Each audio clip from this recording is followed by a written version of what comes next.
On this episode of Doing the Most, we're talking about our top 10 tricks, tips, and hacks for homebrewers. But haven't we've done that before. Like a few times. Homemade brews and various how-tos, everything from mead to roast, bake creation, fermentation, inebriation, doing the most. Let's cut to the chase. You're here because you want to see 10 tips, tricks, and hacks for homebrewing. Hit that subscribe button down below. If you haven't already, click that bell because we do lots of this stuff here. Let's get into it. Number 1, milk for labels. This one's pretty simple. You know, a lot of folks like to make their own labels and print them on nice Avery label paper and stick them to their bottles. But the problem then comes in sometimes that adhesive doesn't really want to let go of your bottles. Well, let me introduce you to milk. Yes, milk. Did you know that milk is an adhesive?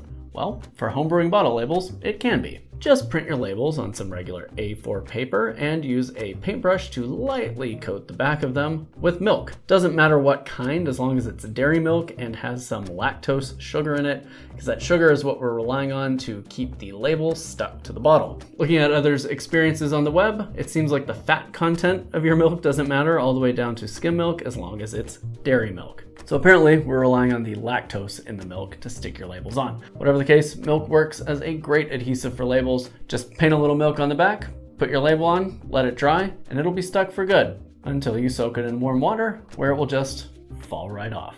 Number 2, hops spider siphoning. I learned this from a colleague who is an expert mead maker, but if you got a lot of fruit pulp, you can take a hop spider like this one and dip it down inside that fruit pulp and then siphon the liquid from inside of it. For wines, meads, and ciders with a lot of pulp, this helps separate the liquid from the pulp so you don't expose it to oxygen by trying to, pour it through cheesecloth or a strainer or something like that. Basically, you just stick the hop spider down in there and siphon from within inside. Now you may have to use a mash paddle or a spoon to kind of gently scrape at the sides of it while it's siphoning, because sometimes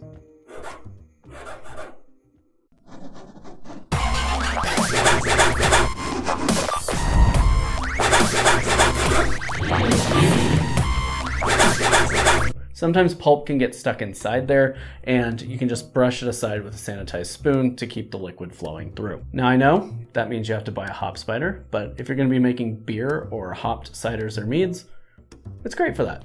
Number 3, siphoning through a cheesecloth or brew bag 2 ways.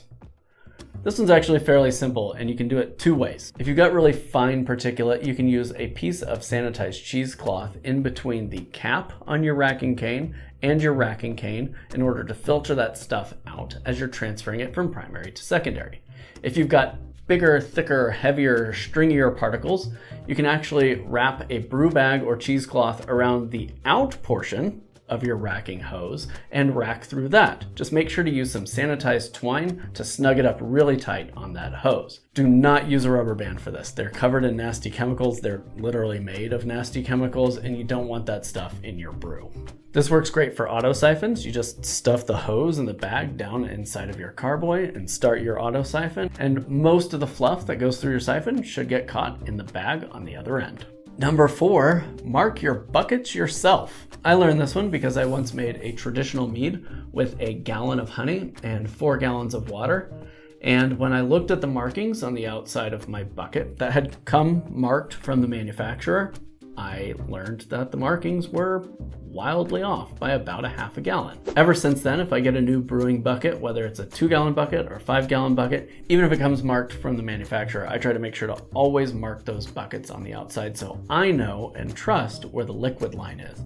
Bonus tip on this, if you're in the US, measure it out by the quart using one of these so you are exact. If you try and measure it out using a 1-gallon demijohn like this, it's not necessarily going to be as accurate as if you measure it out quart by quart. And I know that takes a while, but it's worth it to be accurate. Number 5, etch your glass.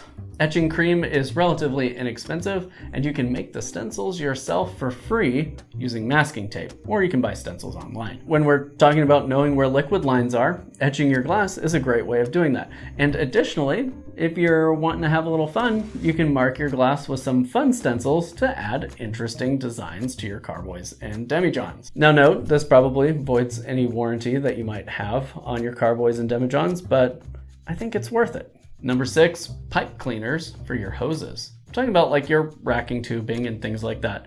You can use one of these pipe cleaners, which is just a really long pipe cleaner, and create just a slight bend in there so it fits the inner diameter of your hoses. And then just run it up and clean it out. To make it even easier to clean your hoses, I recommend soaking them in some OxiClean. I prefer OxiClean free because it's unscented, and that helps lift the stuff off of them. And then anything else that's in there that's stubborn, you can use one of these to kind of scrape it out. Now, make sure to thoroughly rinse all the OxiClean off your hoses before you sanitize them and use them again. Number 7, Hispanic, Latino, and Asian markets for spices. Don't pay full price for your spices unless you are really committed to really bougie spices, because you can typically get relatively fresh and relatively good quality spices at an incredible discount if you visit your local ethnic markets. We have an Asian market here in Oklahoma City called Super Cow Win. It's awesome and I love going there. They have all kinds of interesting fruits and vegetables and spices and teas, and it's just really a good time every time I'm in there. And that's where we get most of our spices these days. They're sold in bulk and they're sold at a deep discount compared to what you might find at your local grocery store. Number 8, this is more of a cautionary tale, but number 8, don't store hops in plastic bags. The hops aromatics can permeate plastic bags, and that means things like Ziploc bags. Always store your hops in mason jars or other airtight containers. I learned this lesson when I went to eat a frozen waffle that tasted like Centennial hops, and I won't make that mistake ever again. All of my hops are now stored in mason jars. Number 9, reusable straining bags. Now, I don't recommend this for things like teas or flower petals because sometimes they can get gummed up in the mesh of these bags. But for things like fruit additions or whole hops cones, these reusable straining bags are really nice. Once you're done using it in your brew, you just dump those fruits or hops out into your compost heap, turn it inside out, and soak it in OxiClean. Once you've soaked that for 4 or 5 hours, toss that right into your laundry and wash it twice.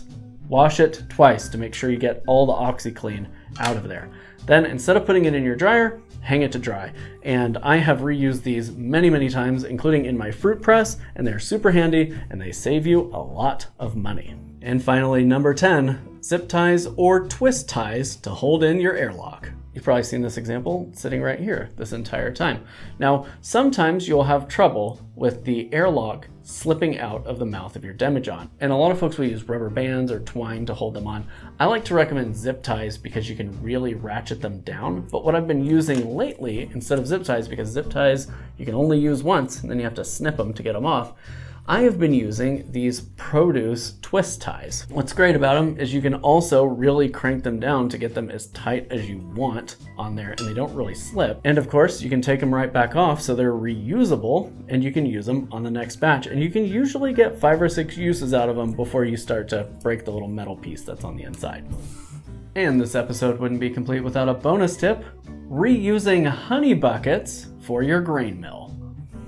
Let me get up and get a visual aid. Oi!